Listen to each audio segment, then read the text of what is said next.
La historia global como una manera heurística de entender el análisis historiográfico, o sea, como una manera de interpretar. Lo que estamos revisando acá, en este caso, ¿no es cierto?, la historia de América Latina del siglo XIX, pero también, ¿no es cierto?, como una manera de entender cómo funciona la historia también. O sea, en ese sentido la globalización tiene esa doble dimensión, y Sebastian Conrad y otros autores también vinculados a la Universidad de Berlín han trabajado estas perspectivas. Pero la historia global tiene una historia también, valga la redundancia. Y una de las cosas que habíamos revisado en este curso era justamente de que había que tener una clara posición respecto al tiempo presente para entender cómo uno se posiciona respecto del pasado, pero también hay que tener claro el tiempo presente para saber cómo uno se posiciona en términos heurísticos, en términos interpretativos respecto del pasado. Y eso es muy relevante, por lo tanto es muy distinto, por ejemplo, analizar, ¿no es cierto?, la historia de género después del 2018 que antes del 2018. Hay hitos de alguna manera que ayudan, o también respecto de cómo uno mira lo que fue la formación de los estados, digamos, de la República Socialista, en fin, tras la caída del muro de Berlín. O sea, hay una mirada bien diferente.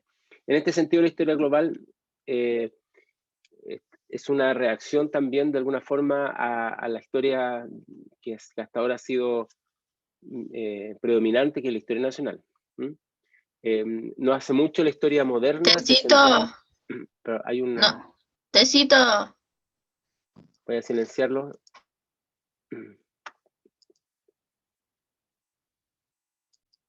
Entonces, como decía, la historia moderna ha girado en torno a la idea de Estado-Nación. Por lo tanto, gran parte de la historia, de alguna forma, era la historia de las naciones. Y hasta hoy día, ¿no es cierto?, si uno mira los libros, normalmente giran en torno a las historias nacionales. En algunos países se escribieron perfiles heroicos de los constructores de la nación, Nation Builder, ¿no es cierto?, como los que aparecen ahí. Isaacson es tal vez más conocido acá en Chile, porque ha hecho biografías de, qué sé yo, hasta Steve Jobs. Y de alguna forma, cada nación valora su historia nacional y es celosa de alguna forma de sus guardianes, de sus padres de la patria. Normalmente se ve como también un sesgo de género bastante evidente, ¿no es cierto?, más bien varones que mujeres. Y hasta ahora, digamos, ha sido un tema predominante. De alguna forma la globalización sacudió estas viejas formas de imaginar la función de las fronteras, pero también las narrativas respecto de la propia gesta heroica de la nación. Y no extrañaría probablemente que esto de poner en duda el espacio público a partir de las estatuas que representan justamente la nación también tiene que ver un poco con eso.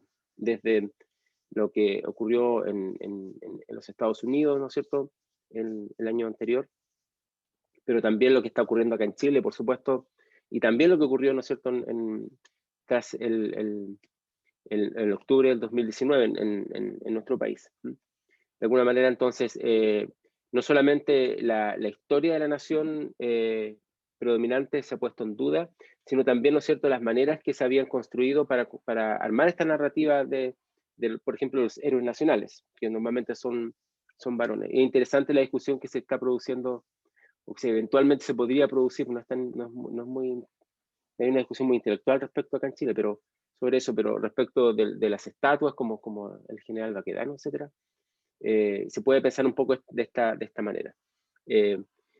Acá dice que llegó la globalización y se sacudió el mundo de las viejas formas de imaginar el mundo en función de la frontera. Evidentemente no es tan así, pero hay algo acá, ¿no es cierto?, que cambió y que tiene que ver con los últimos probablemente 30 años, aunque esto puede ser un poco antes. La historiografía respondió de manera rápida a los hitos que han sido considerados como fundadores de alguna manera de la manera de entender el mundo global. Uno de ellos es justamente la caída del muro de Berlín, los, las críticas, ¿no es cierto?, hacia el capitalismo nacional, digamos, el boom del comercio y el despegue de lo que se ha llamado la cosmópolis, es decir, esas ciudades donde hay una enorme cantidad de heterogeneidad, de grupos de diferentes lugares del mundo, y donde aparecen nuevas escalas y nuevos conceptos. Aquí uno podría detenerse en algunos elementos. ¿Por qué la caída del muro de Berlín es fundamental?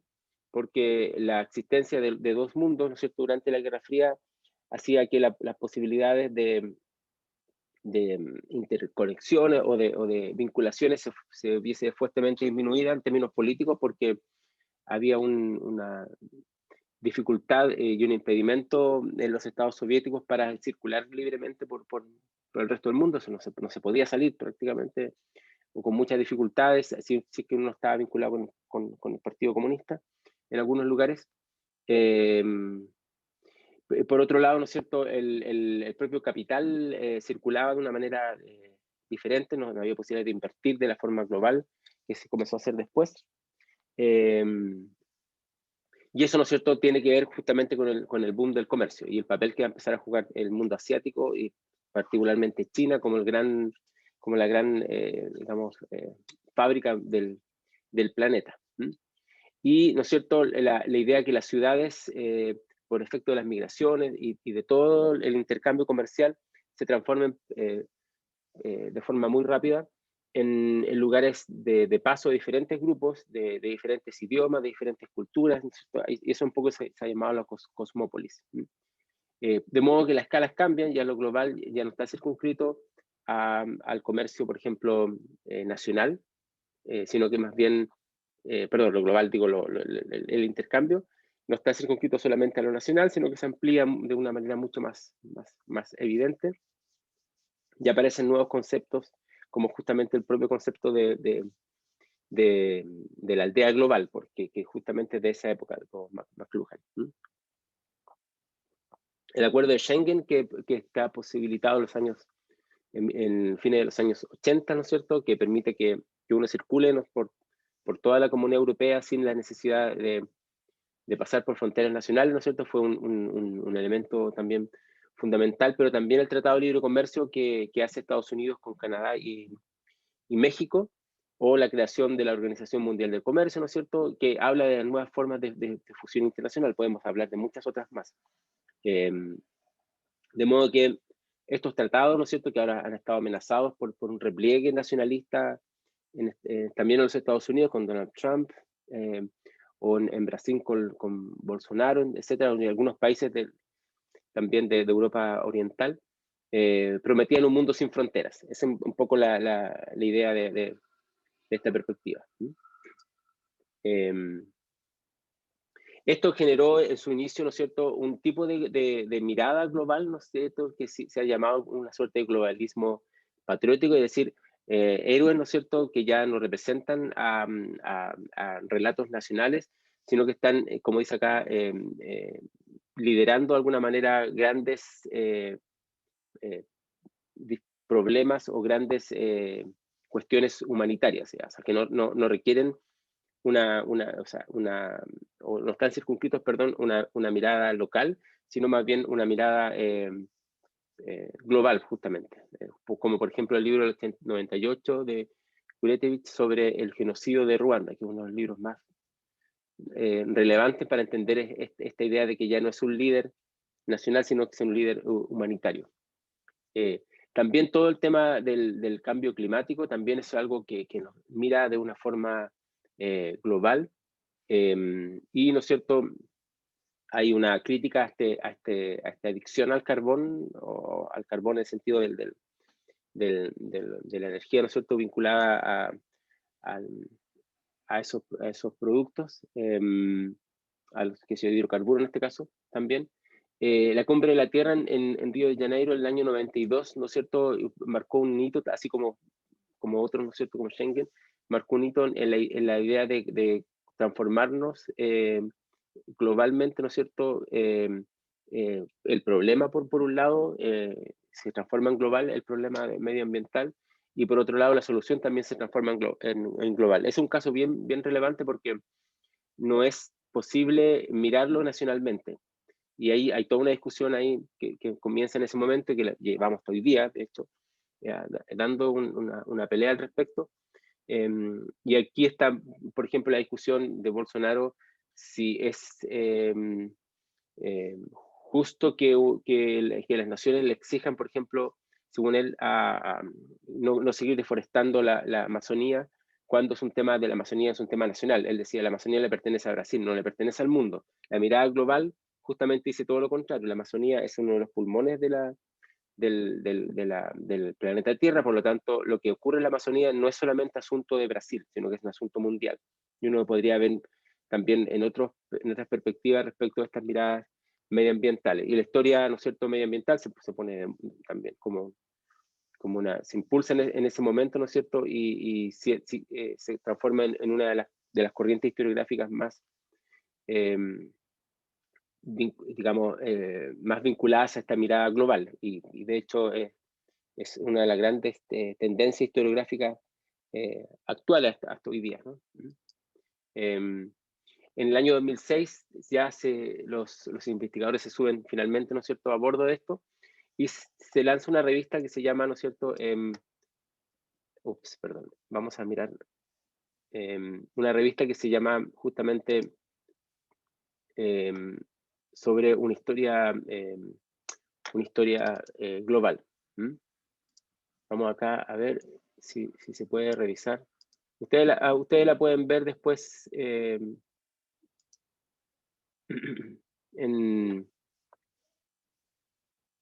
pueden descargar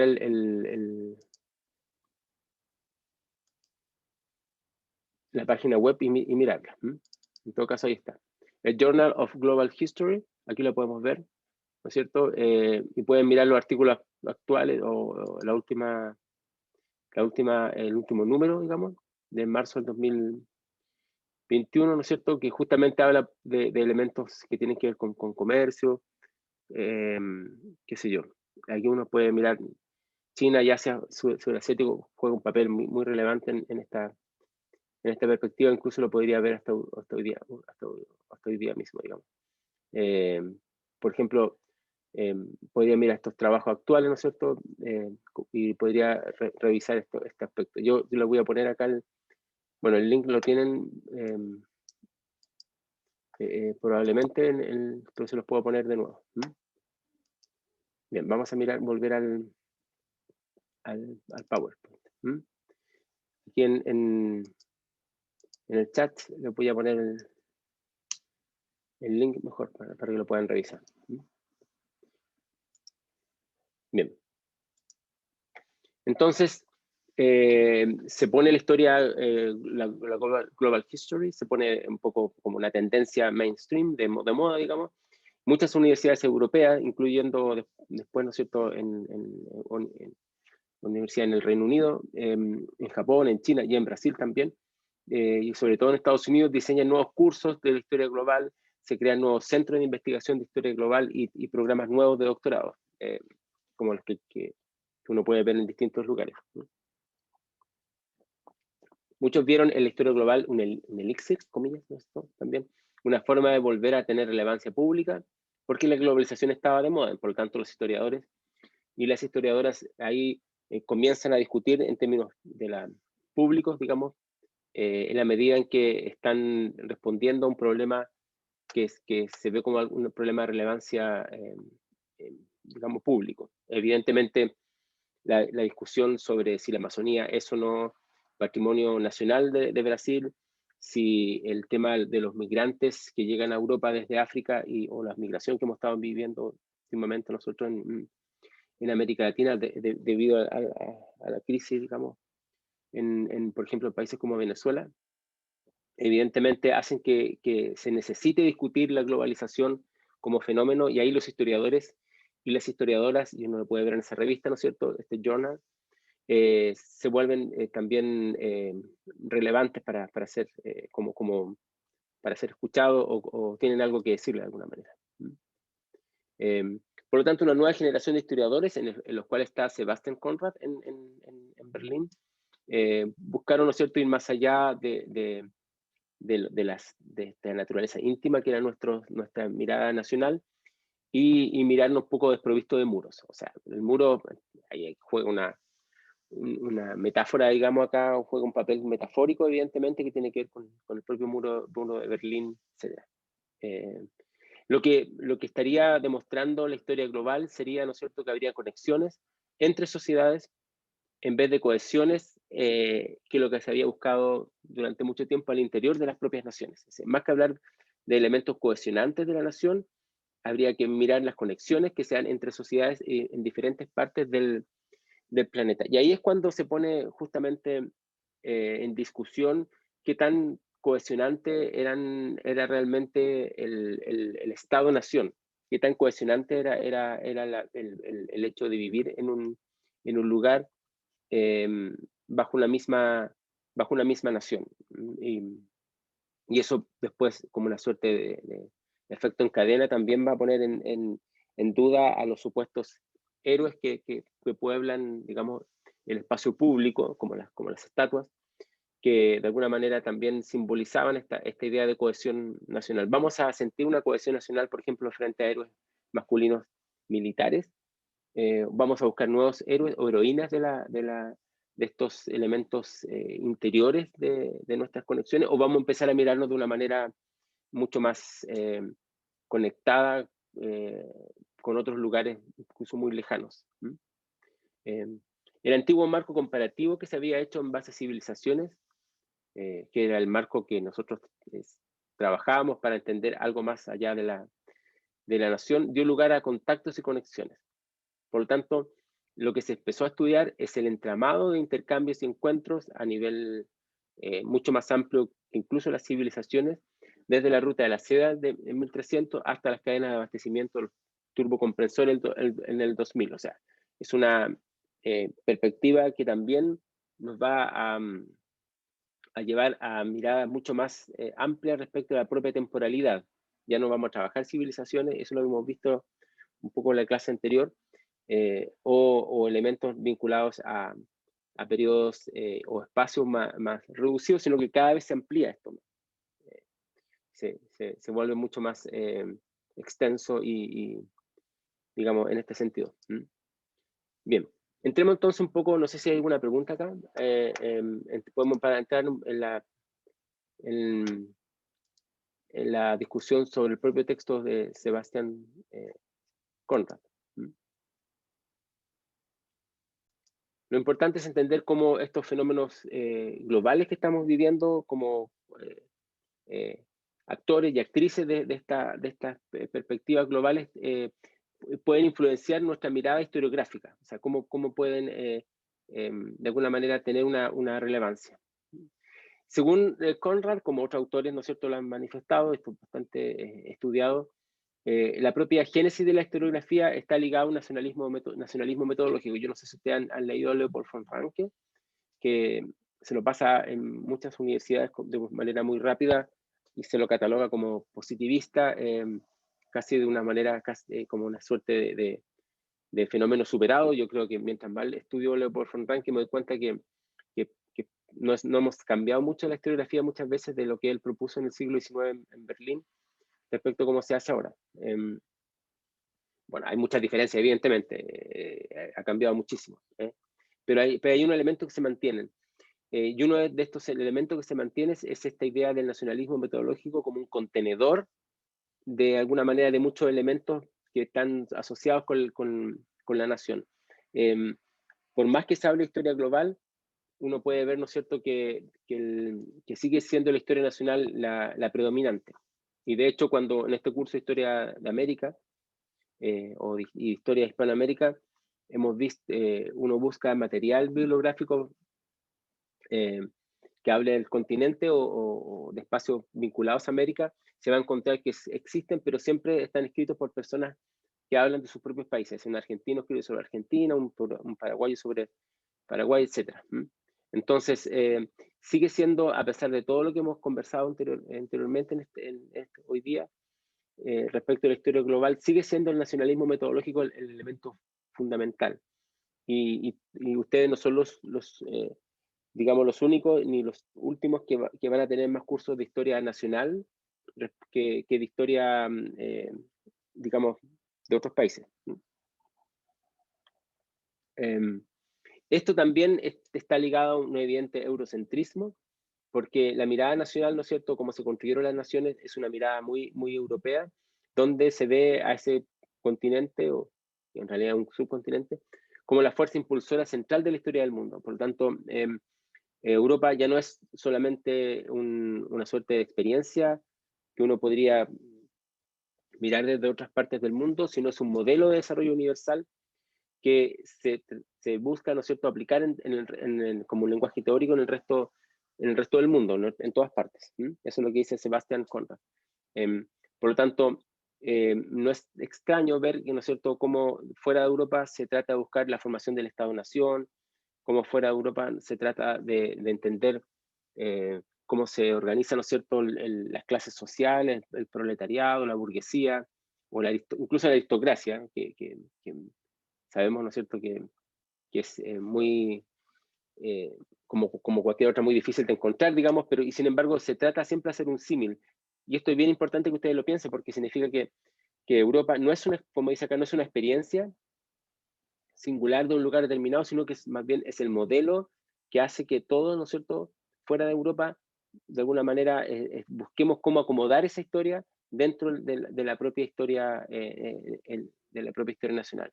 De modo que la historiografía del siglo XIX aparece de alguna manera marcada por esta visión eurocentrista, por esta visión nacionalista, y según Conrad, de alguna forma la historia global busca superar estas, comillas, manchas de la génesis de las disciplinas modernas, particularmente de la historiografía, mostrando que hay otros pasados. Así, no solamente hay un pasado en Europa, sino que también un pasado en otro lugar. Aquí hay Conrad no lo dice, hay una fuerte discusión que también se ha llamado postcolonial, para entender que Europa es solamente un lugar más. Y se habla, ¿no es cierto?, no solamente de esa visión orientalista, donde Said, ¿no es cierto?, habla de cómo se ha construido el mundo oriental desde la visión europea, y los propios orientales lo repiten, sino también una visión occidentalista que trata, ¿no es cierto?, de entender cómo el occidente se transforma en un modelo que se trata de aplicar en el resto del mundo. Hay en esta perspectiva también, ¿no es cierto?, un interés por desprovincializar Europa, perdón, provincializar Europa, al revés, provincializar Europa sería en castellano, sí. Significa, ¿no es cierto?, transformar a Europa en una provincia. ¿Cómo podemos transformar a Europa en una experiencia y no en el modelo que se aplique en el resto del mundo? Ese es uno de los grandes temas. La única manera de encontrar otros pasados, como fue la India, como fue China, como fueron las Américas, digamos, es justamente transformar a Europa en una experiencia y no en el modelo. Y eso es súper complicado de hacerlo, ¿no es cierto? Y es una de las grandes tareas también de la historia global, y es algo que también nosotros vamos a tratar de hacer en este curso sobre historia de América Latina. Sin embargo, esto va a constantemente chocar contra la fragmentación y la compartimentalización de la propia disciplina historiográfica en las universidades. Los departamentos de historia nacional normalmente son más grandes que los departamentos de historias de otros lugares del mundo. Yo siempre cuento la anécdota de cuando yo era estudiante en Alemania, y estudiaba en el departamento se llamaba, en español se dice, de historia extraeuropea, o sea, historia fuera de Europa. Y estábamos en un piso, todos los que éramos de extra Europa, digamos que podía ser desde la India, Estados Unidos, en fin, cualquier lugar. Y estaba la historia universal, que era otro departamento, donde principalmente estudiaban historia alemana. Y ellos, digamos, ocupaban un espacio ahí, y nosotros éramos de la historia, digamos, extraeuropea. La compartimentalización y la fragmentación, ¿no es cierto?, hacen difícil mirar esta perspectiva global, porque normalmente lo que domina en el caso de las historias nacionales, incluso cuando se habla de historia universal, como la anécdota que contaba yo en Alemania, ¿no es cierto?, sigue siendo historia nacional, sigue siendo sobre historia alemana, por ejemplo. O sea, ¿no? Hay una perspectiva acá que se ha, digamos que se ha mantenido. Ups. Vamos a mirar.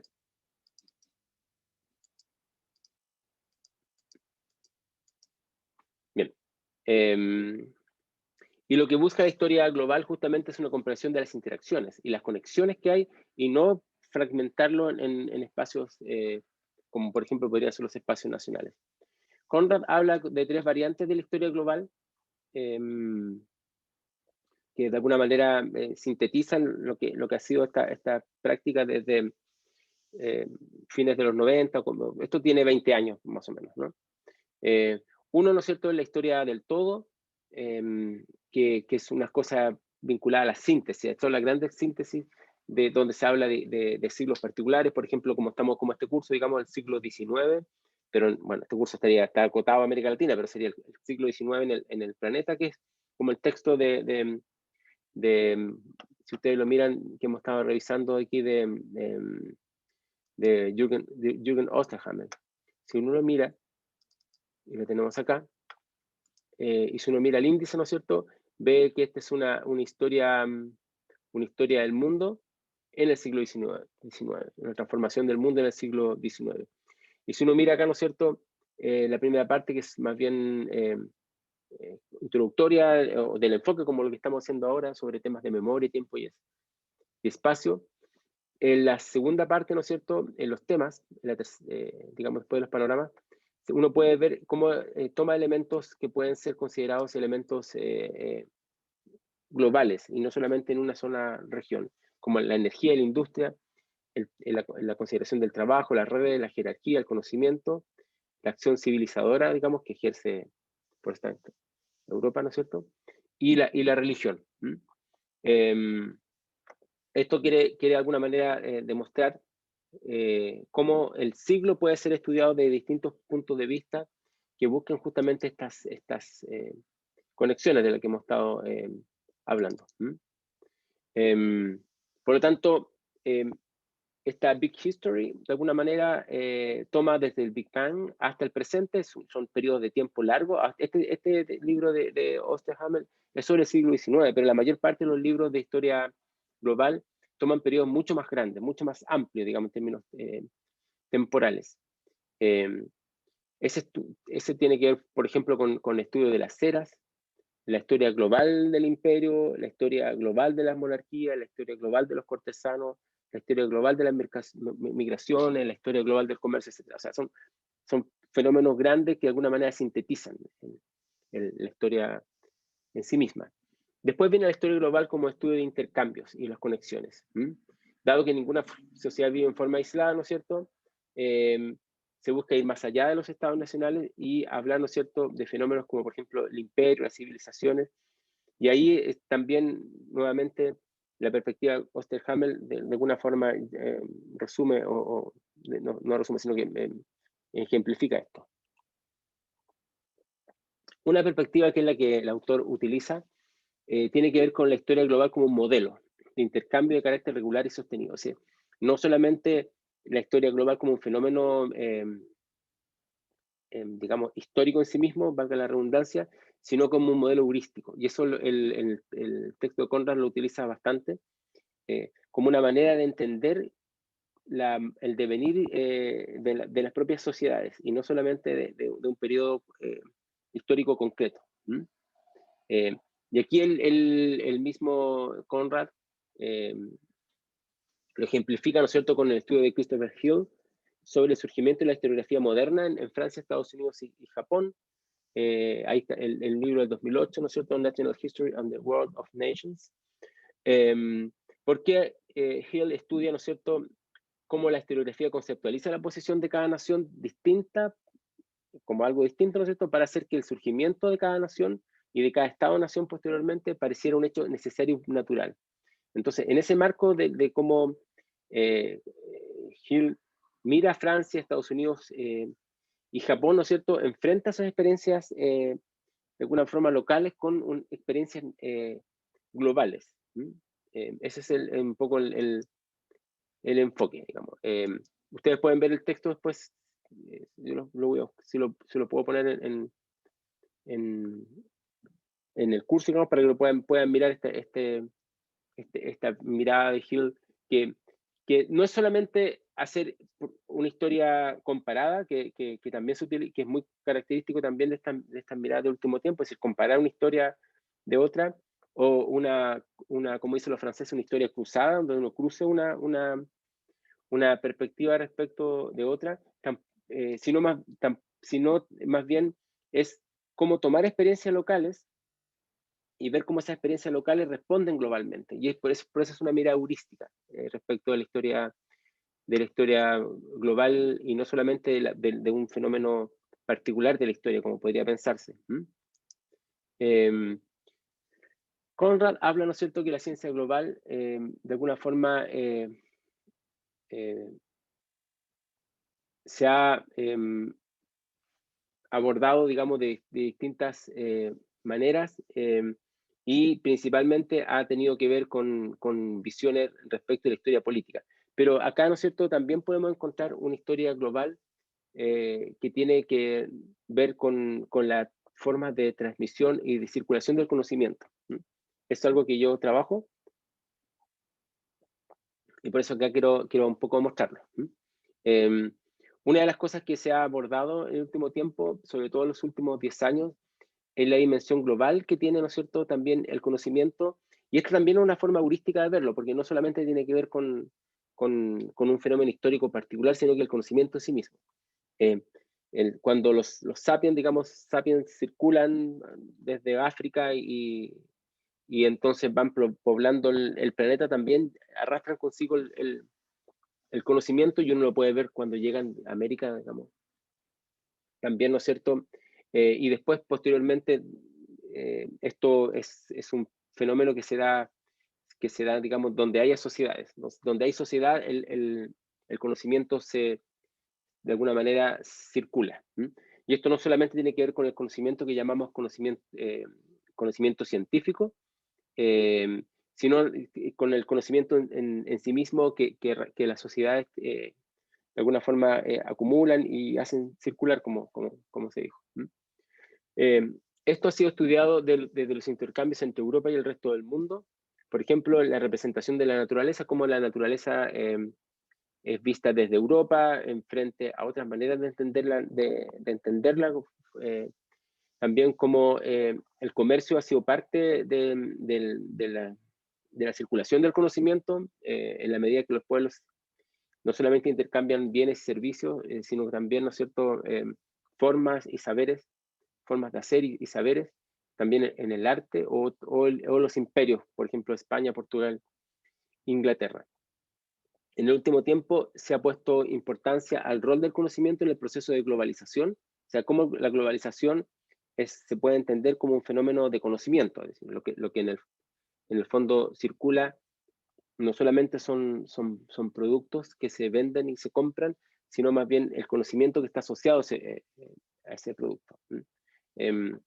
Es evidente que cuando uno mira las tecnologías y lo que ocurrió en este último tiempo, puede entender, ¿no es cierto?, cómo lo que nosotros ahora vemos como las redes, como Internet, y otros justamente de alguna forma simbolizan esta perspectiva de un conocimiento global que es algo más que intercambio de bienes y servicios. Y aquí lo que se está estudiando con mucha fuerza estos últimos años son los intermediarios, y enlaza lo local con lo global. ¿Quién intermedia en los sistemas de interconexiones entre lo global y lo local?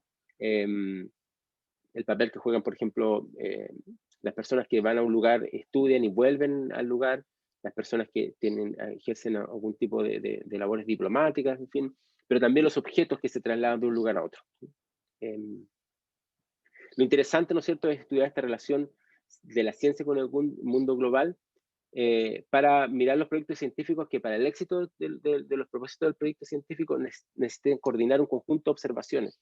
La ciencia, ahora ya la ciencia y no solamente el conocimiento, es un fenómeno que para que tenga éxito necesita ser global.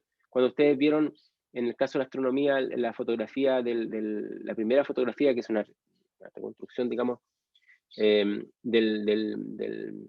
hoyo negro en el espacio, justamente se hizo porque por interferometría, ¿no es cierto?, se hizo una observación de diferentes puntos de la Tierra que actuaron con sus telescopios, ¿no es cierto?, como si fuera uno solo, y después todo eso se pudo transformar en mediciones que finalmente terminan con una imagen, que es lo que conocimos, digamos. Eso requirió un conjunto de observaciones, requirió un conjunto de calibraciones de instrumentos, requirió un conjunto de puesta en común de procesos de medición que vienen de hace mucho tiempo, o sea, y también de observación, pero también traslado de personas, recursos económicos para que este propósito específico se pudiera dar. Uno de los grandes proyectos del último tiempo es el proyecto genómico, que es tener una base, un banco de datos del material genético del planeta, y eso ocurrió en la administración de Clinton en Estados Unidos, y lleva ya 20 años, qué sé yo, en el planeta, y ha permitido tener una imagen de cómo ha sido, ¿no es cierto?, las migraciones de las personas, ¿no es cierto?, a través de muchos siglos atrás. Entonces, de hecho, si uno tiene el dinero y puede pagarlo, digamos, uno puede solicitar que su ADN pues, se investigue para saber cuál es su origen, de dónde viene la familia, cuál uno, qué sé yo, desciende. Entonces, el proyecto genómico es un proyecto que para que se lleve a cabo, ¿no es cierto?, necesita que todos se pongan de acuerdo respecto de lo que van a estudiar, pero también que las propias sociedades donen o sean capaces de dar su información para que puedas, ¿no es cierto?, construir este proyecto. En el siglo XIX existió la cruzada magnética, que eso fue un proyecto liderado en Europa para entender, ¿no es cierto?, cómo funcionaba el magnetismo de la Tierra, y eso significó hacer una enorme cantidad de observaciones y mediciones en diferentes partes del mundo. Fue liderada también en Berlín por Friedrich Gauss.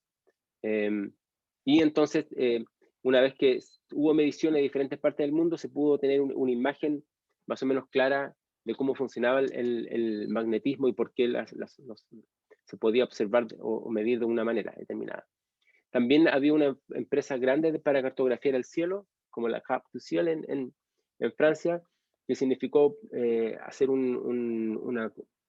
relacionar a diferentes observatorios del planeta, observatorios astronómicos, ¿no es cierto?, que ocuparon los mismos instrumentos, hicieran las mismas observaciones de diferentes partes del planeta y pudieran trazar, ¿no es cierto?, una carta, digamos, de los astros, una carta astral, que no es por supuesto, astrológica, sino astronómica, aunque puede servir para ambas. Pero entonces, ese proyecto, que fue un proyecto fracasado en realidad, es un proyecto también que requirió una enorme cantidad de recursos y digamos, de discusiones. Esto requiere congresos, requiere reuniones, requiere una enorme cantidad de formas de relacionarse de manera global. Yo creo que la astronomía es un caso ideal para analizar estos proyectos globales. Nosotros lo hemos hecho en nuestro trabajo de investigación.